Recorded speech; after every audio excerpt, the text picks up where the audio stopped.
After practice, coach was like, "Yeah, tell your dad to tell him, yeah, you take it home." I was like, man, I was like, you tell him. No.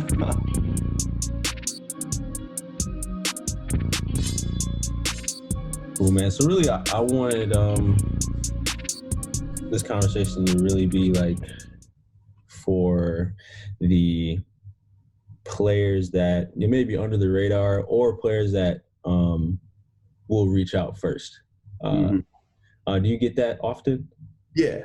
Yeah. Yep. Yep. Yeah, Okay. it's nice to be. I try to tell coaches, aspiring coaches, that to make sure that you get to. It's great to go to the if you can get to the Michigans and the Michigan States. That's Mhm. awesome. But you kind of want to. They're in a dream world, and Yeah. so they got so many resources. They got so many things going on, and they got so many managers or whatever the case may be. But if you can get to a Division II school or Division III school where you're are our student assistants, we have one really good student assistant. And so Yeah. we have a volunteer coach and two full-time assistants and a head coach. So you're one of five Yeah. making moves and making decisions. So you really get that hands-on. And the same thing worked for us at the Division II level. We are, kids tend to reach out whether they don't know our level or that, people automatically think, okay, well, you can't go to Michigan State, so maybe you can go to Grand Valley. Right. And so, which gives us the perfect amount right in the middle to be able to talk to those NAIA D3 kids and know about those kids as well as our level. And, we get to talk to the mid-major kids as well. So it's like you have that perfect mixture. So you're in the middle to see a little bit of everything. So all coaches connect with us. And so it's fun to be right in the mix of everything. So a kid that may not be good enough for us or a kid that's a little too good for us, all the information about all the kids. For sure. For sure. No, that's good. Let me back a little bit. So how do you guys typically like assess what you guys need each year before you start recruiting? Coach Wesley does a good job of trying to, we do everything together as a staff. You know what I'm saying? It's always a collective job.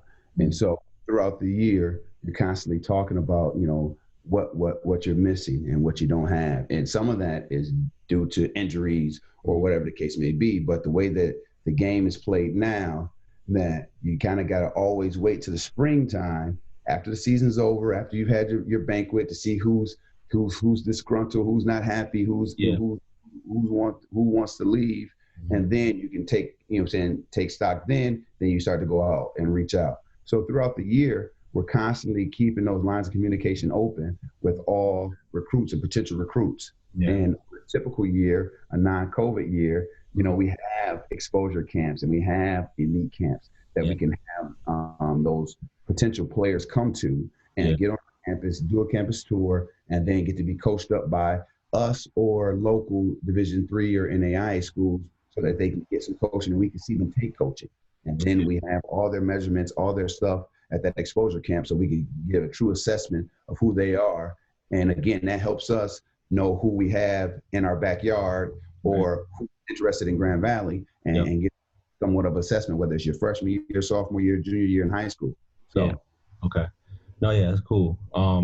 Yeah, I remember when I was at Grand Valley, I was a part of like, hosting recruits and stuff like that, and being a part of conversations with coach about different players. And a lot of times I heard like, oh, this guy, he can really fill it up like Jason Jameson, or he can really do it all, play the 4, play the 3 or the 2, like a Pete Trammell type thing. Is that kind of the same thing you guys are doing, just looking for like the right fit, not always looking for somebody that's just the absolute best player? It's gotten a lot bigger than basketball. Yeah. Now it's that the chemistry thing that's really looking at, because now kids have specialized so early, right? So they've been a basketball player for 10, 12 years now by the time they get to us. Right. And they've really done basketball. So they have their personal trainer, they've done their thing. So now it's not about whether or not you are good at basketball. Everybody can see that you're good at basketball. So now we're fortunate enough to be in a position where we're looking at fit. How does what's his temperament? What's his personality? And does he really be, a good asset to our locker room? Yeah. Because again, we've done a good job in recruiting to where every year, it seems like the last 3 years, we're looking for, one younger kid, a high school kid, and then we're looking for two older kids, what I'm saying, for the most part. And so you kind of attack that younger kid early in the process to see, throw two scholarships out there, offers, and then see who bites on it, and knowing that you're in love with those other kids. And then the kids that we're focusing on today are kids that are, they went through the process, they're going into their senior year, don't have anything, and I try to encourage kids that, do you like the college? Because the basketball part is good to be a part of it, be on a team, and you may make it on the walk-on tryout or whatever the case may be. But the biggest thing is, do you like the university? Right. Because regardless if the coach staff stays or you make the team or you don't make the team, you are locked into that university. And so they have to have your major. They have to have what you're going into and what you want to major in, and don't pick a school because of the athletics. Right. Because at the end of the day, even my 4-star, 5-star recruit, he's going to have to use his degree. Everyone hopes they're going to make it to the NBA. Everyone hopes they're going to go overseas, which is admirable. You know what I'm saying? And I'm a guy that played overseas for 8 years, and it worked for me. But I'm using my degree now. And you're going to eventually have to use your degree at some point. So you make sure that you pick accordingly. Yeah. Yeah, that's a real slept on thing that you just said there. Because obviously playing basketball at the collegiate level it's basically a job, but you're spending so many more hours going to class, studying, social life, and things like that. And then that major, you can't just settle for any major and work in a job for, 30, 40 years that you absolutely hate, you know what I mean? Just to play basketball. So, yeah. And so we Coach Wesley has done a great job. He's going into his 18th year here at Grand Valley. And so he is, he loves the game and he loves coaching the game, but he also has now in the latter part of his years are like looking at, okay, I want my guys to be successful. Right. I want them to have a good life. So on the front end, we're trying to be transparent as possible about, okay, where we see you stacking up, and promising nothing, but understanding that, hey, guys have to make sure that you take care of business academically. What do you want to major in? What do you want to go into? And where do you see? Because these next 4 or 5 years are dictating the next 40. Yep. And so you want to make sure you get to a good place, and it's something that you can see yourself, raising a family in a profession that you can, like you say, it doesn't, the whole thing about college athletic or college and institutions are for you to get someplace and go into something that you like or love. Yep. So it doesn't feel like work. Right. And so, and that's what they're here for. But again, 18-year-olds can be nearsighted and not see that longevity of it. And that's our job as coaches, to help them see the big picture. Yeah, for sure. That's something I wish I would have taken into account. I was that player that just, all right, where can I hoop? I was always like Grand Valley or bust, to be honest, because my brother was there. I really wanted to go there. So luckily ended up working out. But I never looked at like the majors they offered. I never looked at like the classes that they offered. I never went to like the career services office to try to get them to help me figure out a major. That's the type of stuff that I really want, players to do, even before, like when they're on their visits and stuff like that. I think that would be very important too. No question. It's one thing that is big for all of our players is that we show them that on the front end so that they get it, they see where it's at. Like I literally walk them to the student services building and talk to our academic advisor so that they know who they are on their visit, because you're not just signing up for us as a coaching staff, you're also signing up for these people that do their job. Yep. And so you have to, like them to some degree, or at least know who they are and what their temperament is and what their character is as well, because they're going to be helping you a lot of the times when you're going through picking major or switching majors, or picking classes, and you got to trust them a little bit. Just like I'm going to give you playing time, they're going to give you, hey man, you probably should think about this major. You probably should think about taking this professor. And so it's got to be, the totality of it all. And the Division II life is, life in the balance. That's what they sell you on. So it's not just basketball. It is taking those classes, and it is taking those internships. And we're fortunate enough to be in a great city of Grand Rapids, and we have all these internships lined up and set up for our players. And so I tell them on visits, it's like our focus is making you the best man you can possibly be. Yeah. So you can be the best husband, be the best father, be the best man you can possibly be. We just use basketball as a tool to do that. Exactly. You know what I'm saying? Those lessons. So, and it's a great gig. I love it. Yeah. Oh, that's awesome. That's what's up. Yeah, I always like you hit the nail on the head. Like even when I was there, like even, some of the values that, Coach Wesley and the staff that was there instilled in us, like on the court and off the court, like I still use those today, which is crazy. I always think in my mind, like, does coach still say 15 cups of coffee? Oh, yeah, you got to have like 15 cups of coffee, no question. You got to have man. Come on, man. Yeah. So just stuff like that in my mind all the time, like little sayings like that are in my head. Like that's the type of stuff that's like instilled in you, No question. And so like I try to challenge our guys on, because I'm like, the cool uncle, what I'm saying? Coach Wesley's the dad. I'm like the cool uncle, man. I tell him I'm two people. I'm Coach Wallace, but I can also be JR. Yeah. So when you want to talk about, what I'm saying, the stresses of the day, and what I'm saying, I can really, they'll come to me literally, hey, Coach, I need to talk to JR. All right, cool. Now let me put my other hat on and let me be the former player. Let me take my coach hat off and let me go back to, 2000 to 2003 when I was a player, man. And like, okay, college athlete. Okay, how was this? What's going on? And so it's refreshing to be able to do that. But again, that's all built on trust and in the recruiting process. So, and it's two ways. So as the people that's watching this video, you also want to go someplace that you trust these people. Yeah. So make sure that you ask pointed questions. Make sure that you're intentional with what you're looking for. And if they don't meet it or match it, then that's not the place for you. Yeah. You're saying just because they got a great arena, just because they have a great locker room or they got a Adidas contract, that can't be the case for you to go to that university. You have to, when there's going to be tough times, and mom and dad as well, who are you entrusting your kid to?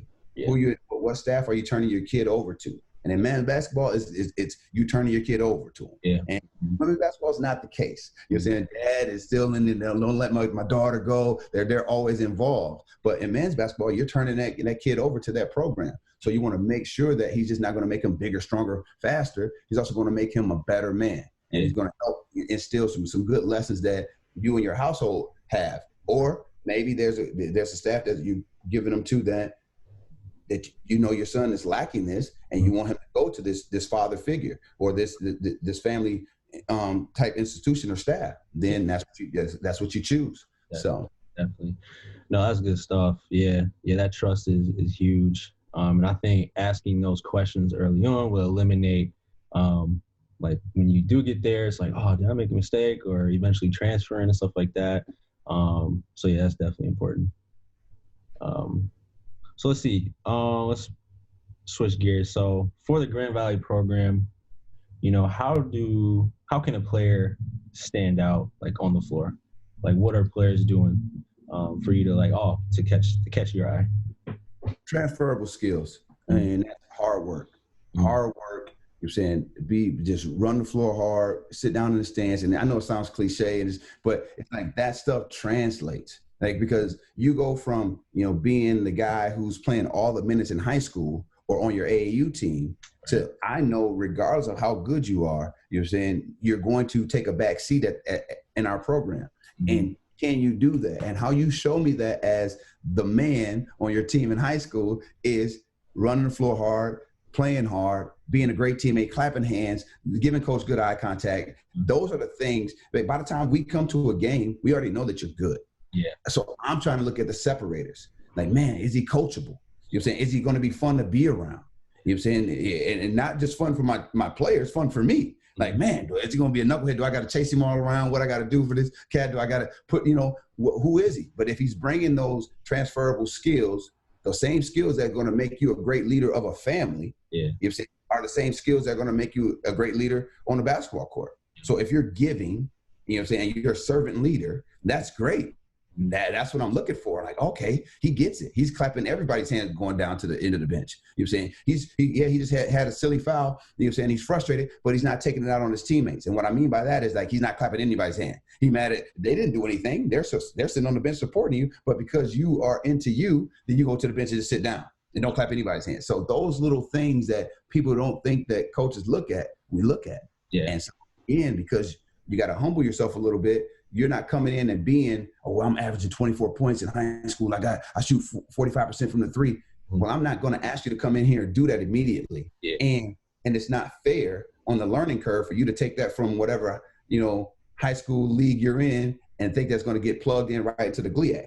It's not going to happen. So therefore, I need those things that are transferable. Does he work hard? Does he run the floor? Does he do those things every day in practice? Because those are going to help me from day one when you get to our campus, as opposed to that 3-point percentage or those points per game. Right.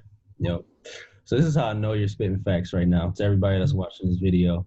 Again, when I was at Grand Valley, one summer we were playing at the courthouse, you know, at that old college league. I think we played in there a little bit with that person. But yeah, y'all used to kill us, man. That team was unfair. Pros, man, we had to come back home and try to do some work, man. Yeah, y'all would just like put like 140 on the board. But anyway, like I remember one game, it might have been against you guys, but I probably had like 20 points that game. Like I was shooting well, you know, I was scoring. Yeah. Coach chewed me out after that game. I'm like, dang, I scored 20. You know what I mean? Yeah.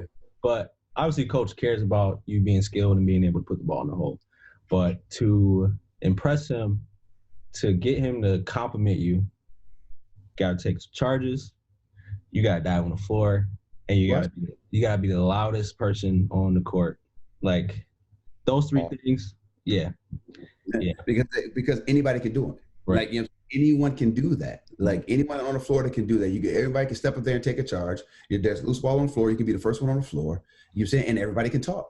Right. And so it's like and to be fair to the millennials out here, like we have taken a back seat on that talking. Talking is a skill now that you have to recruit because they're so into the thumbs and texting and all that stuff. They don't do that. They don't do that. And so the sitting in the gym and just getting on my one-on-one, again, going back to the workout guys, just getting shots up. You're saying, I can do that by myself. I can do that with my headphones on. So they lost the talk.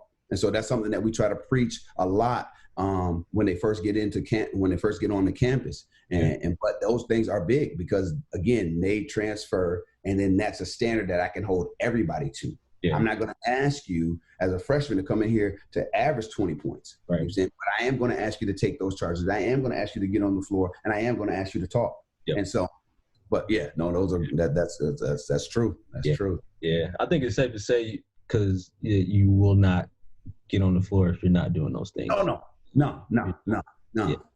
No, because that other stuff, the scoring and, you know what I'm saying, all that, the good stuff that everybody, you know, fantasizes about, like a lot of people, if not everybody, can do that. Mm-hmm. Like everybody has, if I give you enough shots, if I give you enough playing time, you can do that part. Right. It's the other stuff, the defensive end, which is why I coach at Grand Valley. I'm our defensive guy. Yep. That's the separator. That's the separator. Everybody can shoot, everybody can dunk, all that stuff. But can you defend? Mm-hmm. Can you rebound? Can you talk? And those are the things that are going to get you on the floor. And those things get you on the floor anywhere. Anywhere. So. Yeah, I learned that the hard way. Me too. Oh, me too. I played at Central Michigan, and my coach was like, hey, JR, if you don't sit your bleep down in a defensive stance, you will sit your bleep down next to me. I said, whoa, I got you. I'm going to defend. I got you. So, no doubt. Crazy. Cool. Mm-hmm. So, yeah, with recruits reaching out to you for the first time, I'm assuming it'll probably be an email, introductory email. What should that email look like? The thing it should have on how to contact you. Mm-hmm. You know, if I wanted to give you a phone call, if I wanted to, or what's the thing that you check the most, right? And so, even don't be afraid to to have on there on your social media stuff.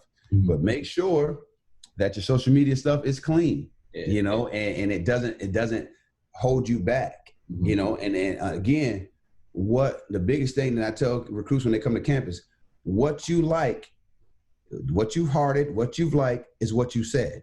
Yeah. So it's the same thing. You know what I'm saying? You liked it, you said it.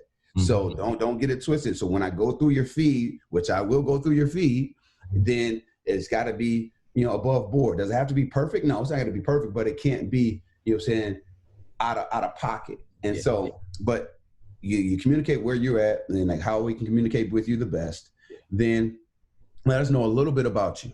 I don't need to know everything, every point you scored since 6th grade, but I need to know that, you know what I'm saying, where you're playing at, what league you're playing in, you know, and if you have one, send me the schedule. Send me the schedule. And for the most part, we will direct you to our next camp. Or depending on, you know, where you're at and the timeline of our recruiting and the timeline of when you graduate high school, you know, maybe we'll invite you to campus. You know what I'm saying? Just to come on campus and see what's up. But I always encourage kids to be proactive. Like, put some pressure on me. Let me know that, hey, I'm gonna be on campus in a month. Mm-hmm. You know, I'm planning on making me and my mom and dad are planning on making a campus visit. You know, we love your university because I've done my research on your university, not just your basketball program. I've done my research on your university, and we want to visit. And I'm scheduling a visit on when are you available next month? So maybe I can make it happen at the same time. And so put that on me. So like, okay, cool. All right.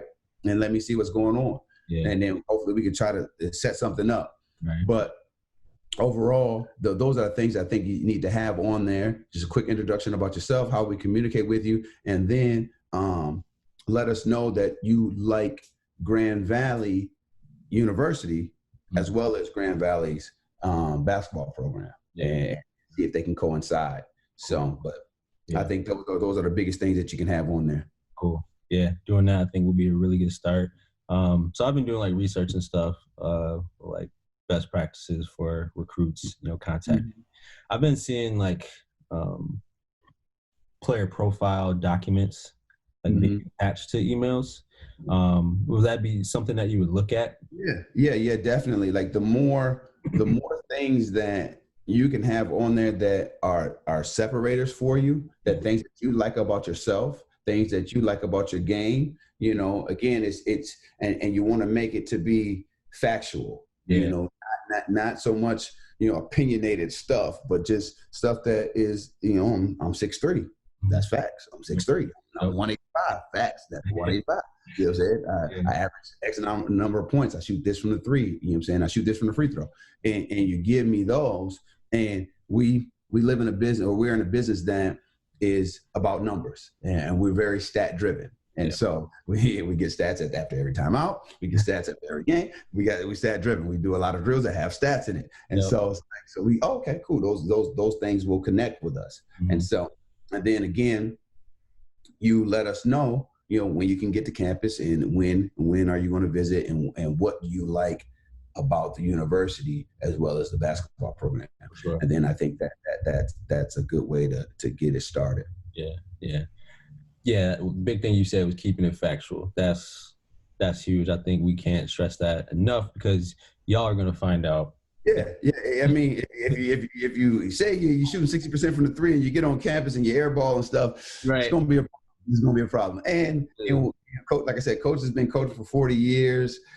You know, I'm entering year 7. Our other assistant coach has been coaching for a while. So we're very connected. So it's like, okay, to save me my 3-hour drive to your gym, or to save you your 3-hour drive to our campus or whatever, I'm gonna do my research. And the research may take a phone call or two.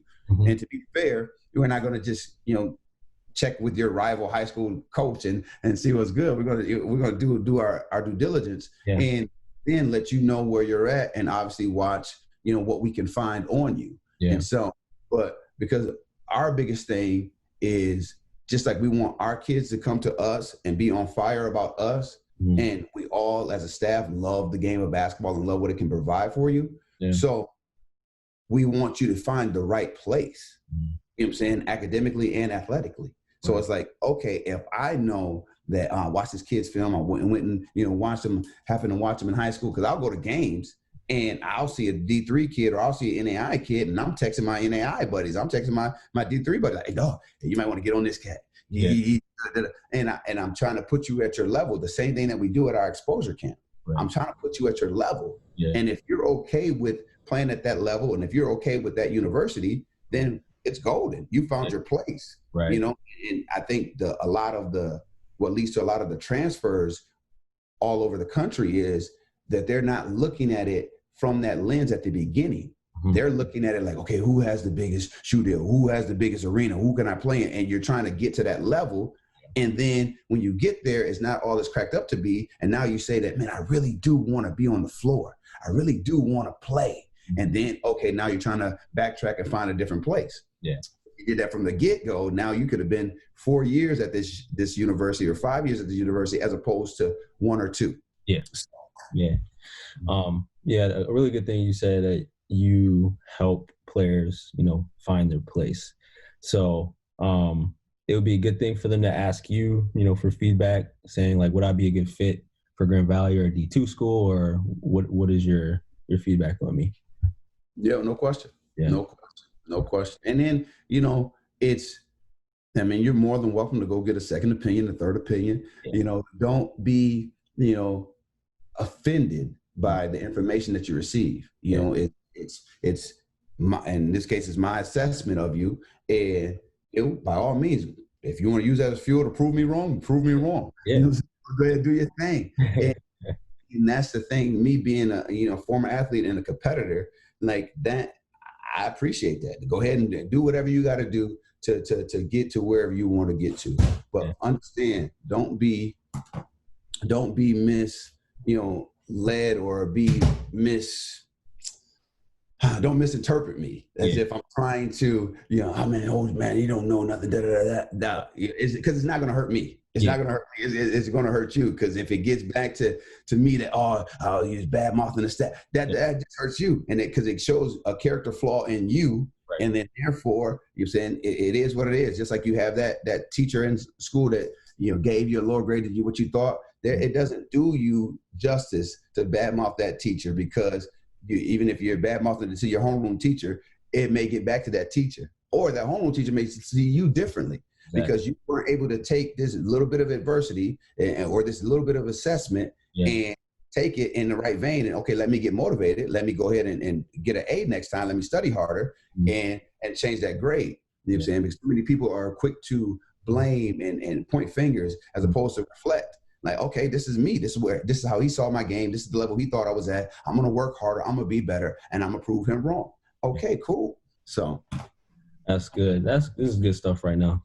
You get me excited, man. So you started to talk about grades a little bit. So when is that something that you guys want to see, like grades and test scores? Is that like right away, or when you start to get serious about someone? For us, our school is such a challenging school that it's pretty much early in the process, especially after you got into your junior year, when we can reach out and contact you. So we want to make sure that we know where we're at. And to be honest with you, it helps us in recruiting a little bit the smarter you are. And the academic scholarships that are available to be at the Division II level, for those who don't know, we're able to put our scholarships together. So you could take some athletic money, and you can take some academic money, and you can piece it together to make a full scholarship. So we want to know how good you are, how high you scored on the ACT or the SAT, and then what your high school GPA is. And we can put that together, and they can make an academic package for you. And then we can piece that with our athletic scholarship money, and then they'll be able to make you have the best scholarship you can possibly have. Yeah. So. Man, so vital. You can get as much money as you can. Man, because it's just it's money that's out there. Yeah. And you worked hard for those 3 or 4 years of high school. Mm-hmm. So you want to make sure that you get rewarded for that. And then it's an incentive when you get to campus to keep it going. Yeah. And to keep it going. If I'm on we got a few kids that are on a team that are have You got to stay above a 3.0, 3.2, and whatnot, so that they can keep their academic money going. So and we schedule classes accordingly. Okay, you got to make sure that you get this, you got to get this, make sure you do well in this class, and so on and so forth. And they're obviously come to us already highly motivated individuals, but at the same time, to have a staff, us as coaches and academic advisors, all moving in the same direction and helping this 18 to 23-year-old to move in the right direction and make the decisions accordingly, because this is your goal. This is what you said. And this is what I do at the beginning of the season I coach the guards. With all the guards, they make a list of what their goals are for the season, what their goals are for the academic year, and for them as in their growth individually, personally. So we have all those goals, and it helps me coach. It helps me coach because, okay, you don't want to get shots up, but you said you wanted to average this. All right, you don't want to sit down and do these extra defensive slides, but you said you want to play this many minutes this year. You wanted to be all conference. Okay, cool. Okay, all conference cats get in the gym. All conference cats do this. You know what I'm saying? You said you wanted to be on all academic teams. So, okay, well, you got to go ahead and get the study table, get some more work in. So, and it helps to remind them, you know what I'm saying, keep that carrot in front of the horse type deal. Like, dude, you said, let's go, and it's not something that I put on you. It's something that you made. And so as an accountability partner, as a coach, I got to hold you accountable to what you say you want. No, that's perfect. That's good. So what about video? Obviously video is big. So when do you like to see that? Do you like to see it when they send that initial email, like, oh, here's my video too, or?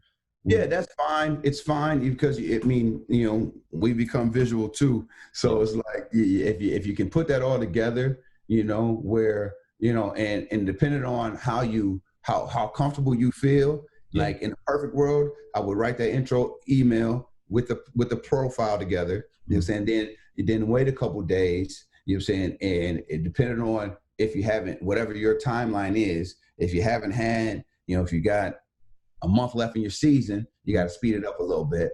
But if you're going into your sophomore year, you got some time.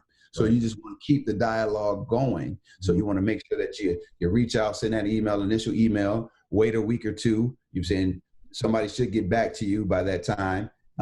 If not, then, cause especially like right now is a weird time. So if you sent me one now or in the last couple of months, maybe I haven't gotten back to you because I don't have a point of reference to point you to, because we can't have visits on campus. We can't do anything. So there's nothing for me to really say. And so actually I'm on a group chat with with a few coaches, and that we talked about that a couple of weeks ago. Like, man, I feel bad. I know the players thinking I'm rude, but I don't tell them, what I'm saying? There's nothing to go to. We don't have an exposure camp. We don't have an elite camp. We can't have kids on campus. So it's a little problematic right now. But when they get back to you, or if they haven't gotten back to you after a week or so, then you shoot them that video. You know what I'm saying? And you again reintroduce yourself. You don't have to send the same email you sent in the introductory level, but just kind of as the dialogue going back and forth. And here we go.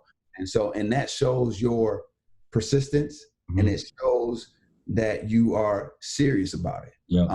The greatest resource that you have is time. And so when you are spending your time to send me an email, I know that it's important to you. Just like if you're spending your time in the gym getting shots up, that it's important to you. So what you give your time to is what you value. So I can see that when you're, okay, this is the second email. Okay, cool. I got to get back with this kid and go from there. So. So I'm a recruiter. So I recruit teachers for National Heritage Academies, and all the practices that you're talking about is basically the same stuff that we love as recruiters when, prospective teachers contact us. It's just like when they contact us in an organized manner, when they send their resume, like all that stuff is like, all right, I want to give this person a shot. So let's call this person and set up an interview. So it's just crazy how it works hand in hand. It's like, just like finding a job. Like, no question. Yeah, it's crazy. So say you guys do have that relationship. You've responded, you've invited them to a camp. You like them, right? How does that continued conversation happen? How often should they reach out to you? What does it look like when you're reaching out? I mean, I think that once we have a relationship established, you know what I'm saying, we've, had you up on campus, or we've invited you to a game, and everybody's a little different. It depends on where we're at in our recruiting process, or like in the last couple of summers, like in the falls, we've had a couple junior days. So we've had junior days where we've had juniors come up and just play. You know what I'm saying? Juniors just play, go to a football game and have at it. But so recruiting is different for everyone. And I guess that's the biggest thing I want you to understand is that, you know what I'm saying, just because your boy is getting this call and you're not, doesn't mean that he's further ahead than you. It's just that that's what happened, you know what I'm saying? Or that's how that coach recruits. And so, and every staff is different. You know what I'm saying? Even though we're on the same staff, Coach Johnson recruits different than I recruit. You know what I'm saying? And so it's just about your personality and who you are. Yeah. But ultimately, I think that your job as a potential recruit is to make sure that you are as accessible as possible. You know what I'm saying? So you get a text message, you get a phone call, you hit them back. You know, you make sure that you let them know again that they're important to you. You know what I'm saying? I'm not just recruiting you, you're recruiting me as well. And so therefore I make sure that, he's going to be a kid that returns my phone calls. You know what I'm saying? And I actually, this summer, one of my players, current players, you're going to have him return my phone call. It's been 2 days. So you know what I'm saying? And the way I am, I'm cut. I am not going to argue with you. I'm calling you daddy. He must be injured. I know he's got. I'm sorry. I'm about to say, hey, Dad, I'm sorry for your loss. Something what's going on, man, because he must be. Because I know he called me back, so he got an issue. He must be dead. I need to get my suit pressed for the funeral. What's happening? But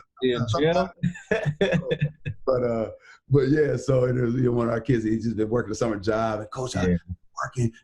Like it's all good. But at the end of the day, I need to remind them when you were getting recruited, you hit me right back. Now, okay, you good? And I know, COVID changes a little bit for everybody, but ultimately you want to make sure that you do your best to be responsive to the phone calls and then be forthright. If you got another visit, you got another visit. If you got something else going on, family reunion, something, you got something going on. And coaches will have to respect that. And no one's expecting you to drop everything for us, but you want to make sure, and that's a man trait, you know what I'm saying? And so you got to work on that even at 16, 17 years old, you got to work on being forthright and honest. It's hard for people to tell people when it's something wrong and when they have to deliver bad news, or, you know what I'm saying? That's a challenge, and it's a challenge for me at 38 years old, but I choose to be honest above being comfortable. Sure. So I got to tell you where I'm at and who I am and what's going on, so that you can have that information and you can make the right decision from there, or the best decision from there. But be honest, be responsive, and be ready. So, for sure. Yeah, speaking of honesty, that brings me back to my AAU days. How kids these days are trying to figure out what teams they want to play with. And I tried out for the Grand Rapids Storm one weekend, and I ended up playing with them, but another team on the east side asked me to play with them. Blake Cushenberry, I don't know if you remember him. Yeah. Oh yeah. Yeah. Him and his dad were like, come to a practice out of Oakland. So I was like, all right, let's see. So I told Coach Martin, I was like, I'm not feeling well, so I won't be able to make it today. So I went out to the practice out of Oakland. Team was dope, but they just weren't a good fit for me. Yeah. So I went back to the Storm practice like a couple of days later, and Jay was just like, so you tried out for Michigan Select?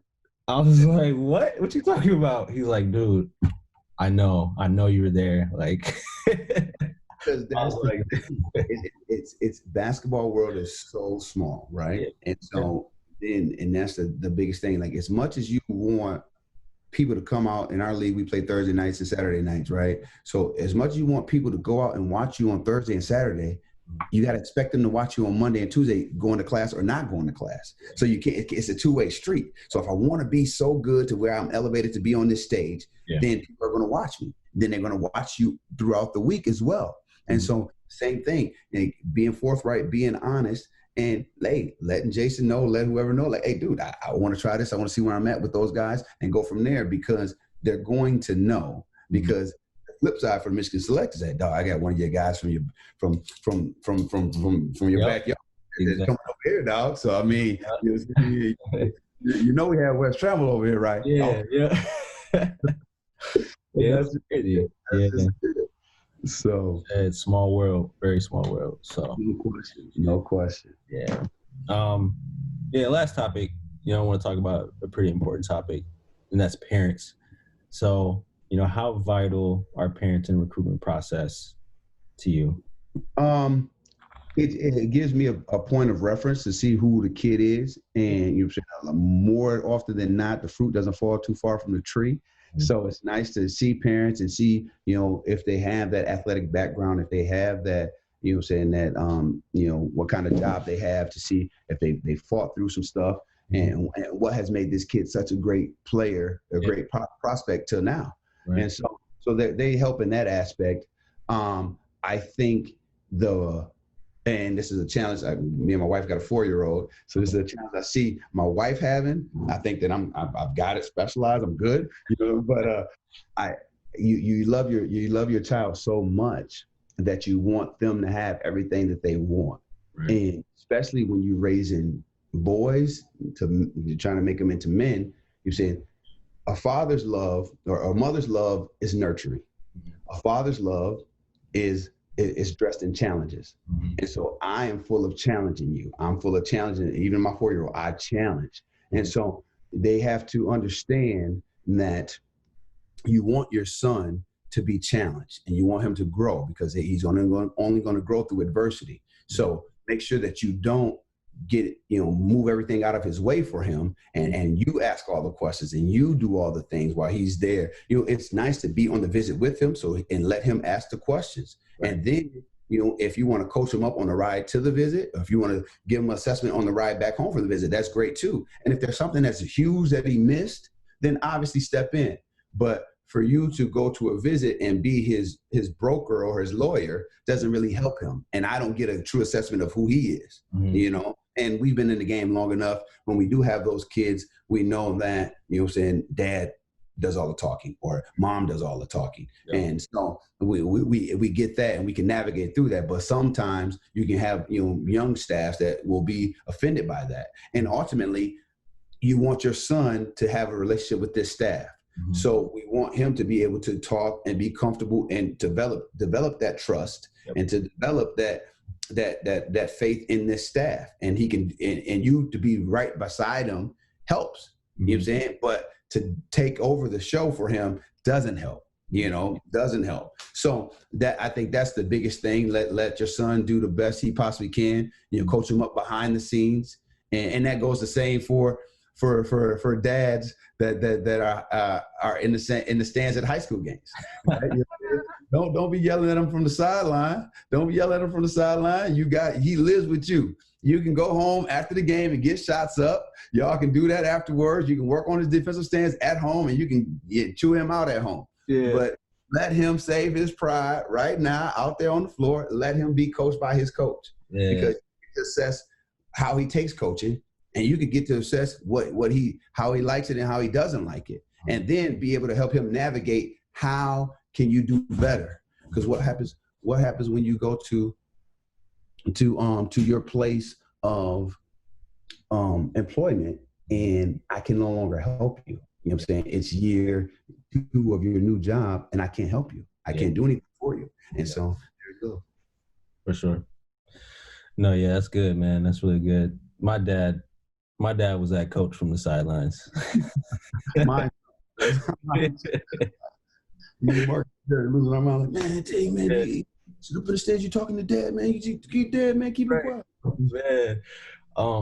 I remember when I was at GV, my dad came to a practice one time, and he was on that balcony. Yeah, there, and he was just in the cut, like chilling. And after practice, coach was like, "Yeah, call your dad and tell him, he can't come." I was like, man. I was like, you tell him. Please do. I hear you tell him, dog. Yeah. But yeah, No um, stop. but yeah, man, that's all the questions I got, man. I think this was really helpful for me, but I think it would be even more helpful for parents and players that are, No doubt. looking to get up to the college level and play, really in any sport, not just basketball. No Um, doubt. No so doubt. yeah, so I hope this was valuable for you guys. Um, yeah, make sure you hit me up for any questions. Yeah, so I appreciate you, Coach Wallace. No doubt, man. Yeah, We'll do it again. If you want to talk about anything else, you know what I'm saying, talk about something else, we can talk about it. It was fun. I appreciate you having me on, man. yeah, All right. my pleasure. Good luck to everyone out there, okay? All right, man. Yep. See Peace. you.